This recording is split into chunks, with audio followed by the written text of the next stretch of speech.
பழைய சாப்பாடை புழிஞ்சு எடுத்து வச்சுருக்கேங்க. அது கூட தாளிக்கிறதுக்கு வெங்காயம், பச்சை மிளகாயும் எடுத்து வச்சுருக்கேன். புளியோதரை பொடி இதை எடுத்து வச்சுருக்கேங்க. நீங்கள் கடையில் வைக்கிற பொடி வேணாலும் போட்டுக்கலாங்க. வடச்சட்டியில் எண்ணெய் ஊற்றிங்க, கடுகு, கடலைப்பருப்பு, உளுந்தம்பருப்பு போட்டுக்கலாங்க. வெங்காயம், பச்சை மிளகாய் போட்டு வதக்கிக்கலாங்க. இதில் கொஞ்சம் உப்பு போட்டுக்கலாங்க. வெங்காயம் வதங்கும்போது உப்பு போட்டிங்கன்னா இந்த உப்பு வெங்காயத்தில் ஊற்றிக்கணும். வெங்காயத்தில் உப்பு பாதிக்கணும்.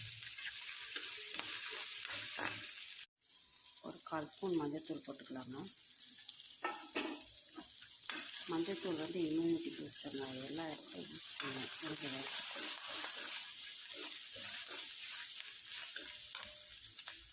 வெங்காயம் வதங்கிடுச்சுங்க.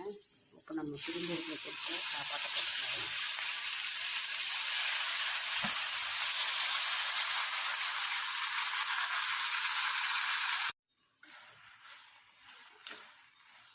சாப்பாட்டை லோ ஃப்ளேமில் வச்சு கிளறி விடுங்க. கொஞ்சம் சூடாகட்டும். இருக்கிற ஈரப்பதம் போகணும்.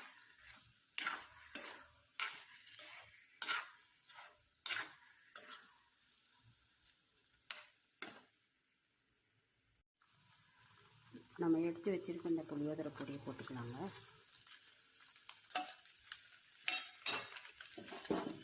போட்டு கலக்கிட்டுங்க ஒரு 5 நிமிஷம் மூடி வைங்க.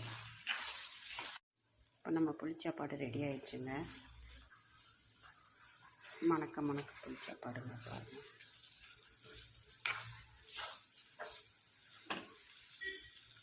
கட்டிகள்லாம் இல்லாமல் உடச்சி விட்டுக்கோங்க.